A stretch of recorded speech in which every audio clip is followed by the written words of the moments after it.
Hey guys, in today's episode, we're going to talk about the different methods that you can use to measure the profitability of your trading strategy and how each of those methods provides you information that is helpful in a different way.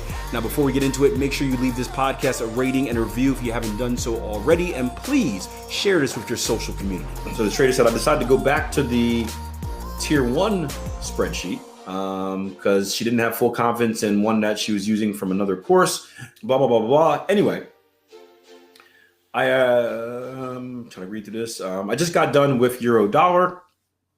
And while the P&L looks good on the money management tab, the expectancy and profit factor fell short of the required number.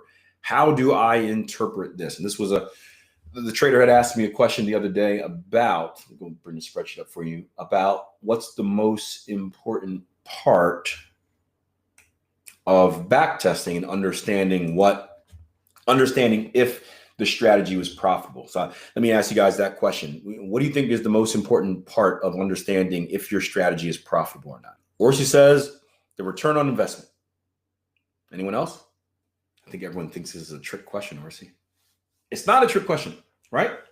Seriously, like how do you know if something makes money or not, right? Or if something is profitable or not? You look at the bottom line, right? In any business, you go to the very bottom line after all the math is done, and you see if it's in parentheses or not in parentheses. And if it's not in parentheses, it means you made money. If it is in parentheses, it means you lost money. So don't over confuse like spreadsheets and data, right? The best thing, in my opinion, that you can look for is the bottom line, right? Is there a minus or a positive? And you look at the net pips here, it was positive, right? The account equity ended higher than it started with, right? Does that make sense? If you started with $1,000 and you ended with $1,001, did you make money? Yes or no? I want you guys to answer that. If you started with $1,000 and you ended with $1,001, you technically made money, right? So I think sometimes we get caught up on all this fancy stuff, and we don't need to. Like, we need to use just like kind of regular, I call it dumb sense or Akil sense, but common sense, and just look at the basic math that we were taught from when we were little. Now, I do think you want to look at, or said return on investment. I think calculating in percentages is going to be more important, bigger picture. So if the first step is seeing like pure monetary value, did I make money or lose money? Like, did I make $1 or lose $1 or make a penny or lose a penny? That's important. Return on investment is the next step, because return on investment will tell you your scalability, right? So if you know that you made 10% plus 10% per year, right? Now you can kind of do future outlooks with that, where like, if you made $10, right? What does $10 really mean in trading, right? Does $10 really give you a lot of information in trading? If I showed you my spreadsheet and I said, hey guys, I made $5,000 this past year, does that give you any information aside from that I didn't lose money? Think about it. Does it? Or are there missing pieces? Because let me ask you this, right? Who's the better trader? This is a good example. Who's the better trader? If I made $5,000 in the market this year, I'm going to leave some information out just to kind of just so you can think about it. If I made $5,000 in the market this year and Alex made $1,000, who would you say is the better trader?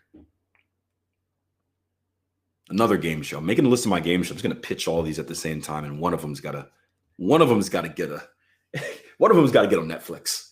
If This Is Cake can make it, or Is It Cake can make it, I've got to get a Netflix show. All right.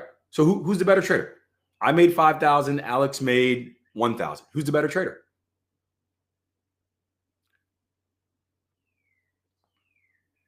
Ali says depends on how much you lost to make that money.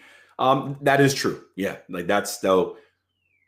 That is a good point. And that's especially if you're working with investors, they want to see what your drawdown is. But that's also relative to you as a person. You know, everyone has a different risk profile. But sticking to like the basic, who is the better trader?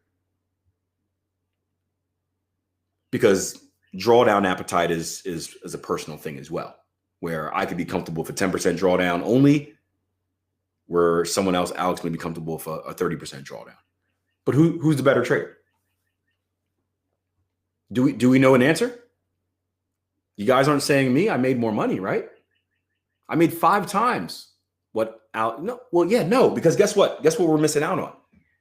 Well, what if I'm trading a $200,000 account and I only made $5,000? Now you look at that in a little bit of a different light. Where some of you guys are like, oh, $5,000, that's cool. But making $5,000 off of a $200,000 account is nothing. But what if Alex made $1,000 off of a $1,000 account? Would you call Alex a great trader? Hell yeah, right? So that's why after we initially want to see that, are we just in general, plus or minus, positive or negative? Return on investment, as Orsi mentioned, right? Percentage is a great way to look at things because that's what really matters and allows you to scale. Because if Alex is looking at his testing right now, and Alex is like, okay, right, well, I'm just getting started. I'm just using Alex as an example because it's the first name on the list. But I'm just getting started. All I have is $1,000 in my account. And Alex looks at it and says, oh, I made a 20% return this year or 30% return this year, right? Return on investment. That 30% return isn't going to be much, right? 30% return is going to be what? What did I say? $1,000 account? $300? Yeah, right? $300 doesn't sound much, but 30% return sounds good. But what Alex can do is now scale into the future. He can say, okay, well, let's say next year I'm saving up from my job. I'm able to put $5,000 into my account on December 31st. So my next year, I'm going to start with $6,000 or $6,300. Well, then next year after that, I'm gonna be an Uber driver. I'm gonna ingest some more money. I'm gonna start with $10,000. Alex can take that return, that 30% return on investment, and scale it or predict the scaling accordingly, and say that if I continue to do the same thing, just with a bigger account size, now I can make this and this and this. So return on investment percentage is the next level. Now, Ali mentioned depends on what you win or lose to get there. That's why I love looking at it. I think the best way you can judge your return in the market is by looking at your equity curve, because your equity curve is also going to tell you what type of drawdown you took in order to achieve that return. Right? You'll see it by the roller coaster that is an equity curve. Right. And this is why we talk about this when comparing back testing data and all that stuff and finding your mix, where you may have the most profitable strategy in the world on, you made the most profitable pair in the world, for example. But if that pair took a massive dip to get to those highs, it may not be worth it. Right. You may not want to take a 50% hit in order to get that 60% return. Right. You may be better off trading the pair that takes the 10% dip but only gives you a 30% return, right? Because of your risk appetite. So looking at that equity curve tells you the story of your trading, which is very important. So that leads us back to our question. So if all this is what gives us the real information, what's the point of expectancy or profit factor? What would you guys say? What's the point of expectancy and profit factor? And just for the formula behind it, they're both very similar. So expectancy is going to be your, listen up, it's going to be your win percentage times your average win in monetary value. So your win percentage, right? So if we're looking at the spreadsheet in front of us, the win percentage was 67%. So 0.67 times your average win, which was 6 pips, minus your loss percentage, which is 33, right? If you won 67% of the time, you lost 33% of the time, minus your loss percentage, right? Times your average loss. And of course, there are parentheses around the two. So you get the number from win percentage times average win, and then you get your number from loss percentage times average loss, and then you minus one for the other, right? And pretty much like we said with the earlier example, If it's above zero, then you made profit, right?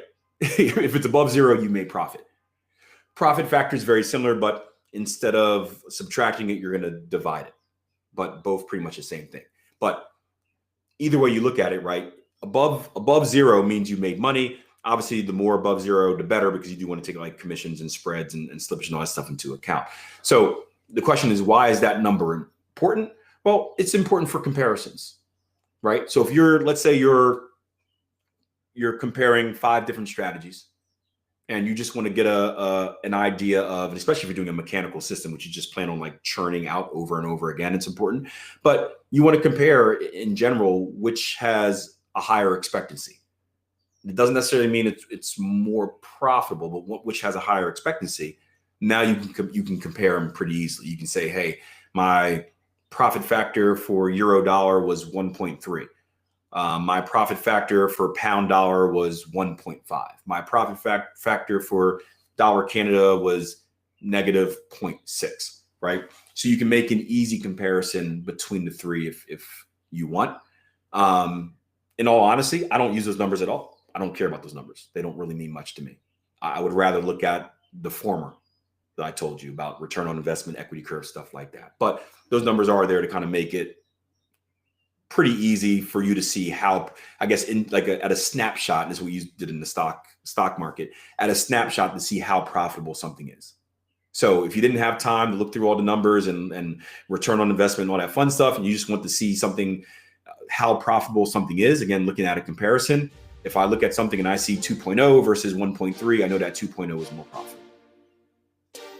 So it's like a quick snapshot. That's why I would say comparisons are the best way. Now, today's episode comes from one of our Monday Q&A sessions, which are my favorite sessions to do each and every week, because it's a small group kind of deep dive into whatever the different subjects and topics are for the week. I like to start the week by kind of hammering down and answering a question, and that way we can kind of work on it throughout the rest of the week. If you're interested in joining, please join us at www.tier1trading.com, featured in Forbes magazine as the leading innovators in trading education. www.tier1trading.com. Join the club.